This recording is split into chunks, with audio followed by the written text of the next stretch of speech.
Сәлем достар, бүгін бізде CSS-тен 4-ші сабақ. Бүгін бізде селектордың тағы бір түрін үйренеміз. Ол жалпы мына текстке арналған. Енді оны жазу үшін бірінші біздер a тегін жасауымыз керек. A тегі ref ішіне сөз жазамыз, линк болсын.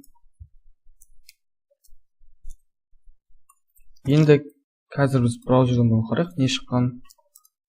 Сохранить етпедік, қараймыз, линк шығып тұр. Болды, енді бұның аздап шрифтін үлкейту керек. Font size.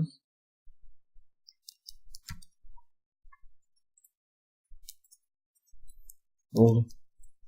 Енді қазір біздің үйренетін сатымыз ол мына біздер a тегін жазған кезде өзінің жаңағы стандартты мынандай түс шығады. Түсі көк, астында сызығы бар, өзі осындай. Енді бұны үстен басқан кезде қызыл түс жанады. Бұның жалпы барлығын өзгертуімізге болады. Үстен апарған кезде басқа түс жану керек, бірақ бізде өзгермей тұр. Үстен басып бөлек бір парақшаға өтіп, артқа айтып келгенде де түсі өзгертуге болады. Жалпы олар бір селектормен жазылады. Қазір оны жазамыз. Енді оны жазу үшін біздер тегтің атын жазуымыз керек. A тегі және бірінші бізде link деген қолданады. Ол жалпы өзінің түсі link color yellow дейміз.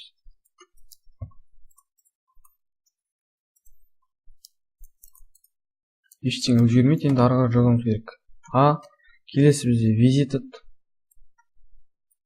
visited color так purple бізде түс өзгеріп кетті уже. Так, мынаны түсінікті қойып. Бізде түс өзгеріп кетті. Бұл жалпы былай қазір шығып тұрған себебі арт жағына тағы да жазуымыз керек. Келесі бізде hover, үстінен жалпы мышкамен өткізген кезде, курсормен өткізген кезде бұның түсі өзгеру керек. Ол жалпы hoverмен істеледі. Енді бұған жазамыз қазір color green.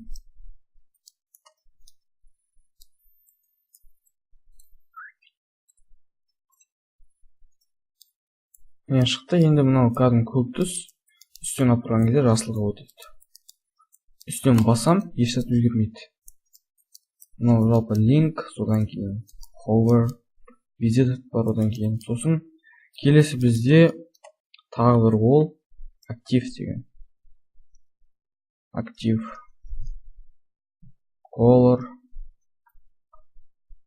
Енді бұған pink деген түс берейік. Қараймыз, үстен басам, pink шығады. Үстен жақындатқан кезде жасыл, басам, pink шығады осылай. Бұлай бөлек страница өткен кезде бізде негізі мынандай көп тұру керек. Болды. Жалпы осылай. Енді бұл тек түсін өзгерту ғана емес, бұлай басқа заттарды өзгертуге болады. Мысалы background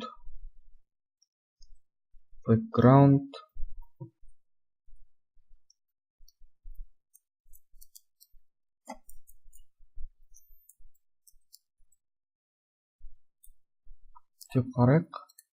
Үстен апарам, background шығады, сосын өзгереді. Көрдіңіздер ғой. Осылай жалпы түрлі заттар жасауға болады. Так, енді бұны біздер тек қазір a тегіне қолданып көрдік. Бұны тағы да көптеген заттарға қолдануға болады. Параграф, h1, текст болсын, әйтеуір любойына. Және де кнопкаға қолдануымызға болады. Жалпы көп затқа пайдасы тиеді бұны. Енді қазір бір параграфтың ішіне текст жазып, соны өзгертіп барамыз. Міне бір текст жаздық, ұзын текст. Енді осыны қазір біздер өзгертеміз. Так. Болды. Осы текстті біз жағдай үстен апарған кезде өзгеретін қылуымыз керек. Мынадай текст шықты. Линк өзгеріп тұр. Қазір мына алып тастайық.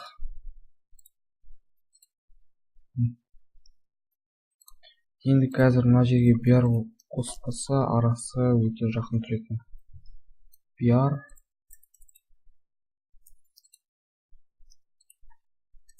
бәрі арасы ашық тұрады. Дұрыс. Енді жазамыз параграф. Дәл осылар жазуымызға болады. Link. Бірақ бізге қазір бұл жерде hover қызық болып тұр. Hover себебі үстен апарған кезде түсі өзгереді. Color black болсын. Өзі black, сонда да қазір бұлай өзгертеміз. Андай түске қойық. Енді қараймыз. Үстен апарамыз, өзгереді. Бұлай. Бір түсінікті түске қойық. Қазір жасыл түс болсын.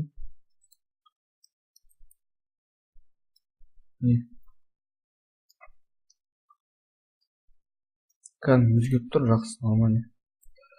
Сол сияқты мына басқаларын қоюымызға болады. Барлығы өзгеріп тұр. Мына A тегіне де жалпы бәрі жасайды. Бұны тағы да жаңа баттонға кнопка қоюымызға болады. Мысалы баттон.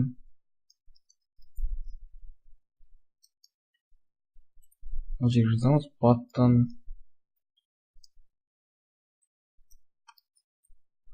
Hover.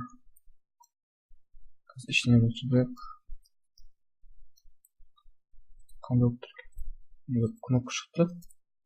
Button, hover, color.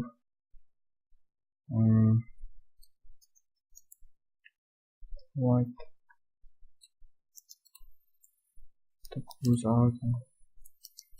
Бұл жерде енді бізде сірә жаңа текст өзгереді. Оны былай жасауымыз болады. Аққаламыз және background.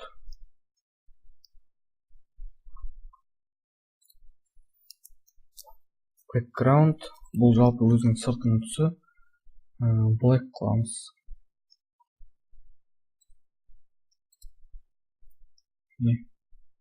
Үстен апарған кезде қазір бізде тексті қара болып тұр. Background ақ болып тұр. Үстен апарған кезде background қара, тексті ақ кетті. Қызыл қылайық.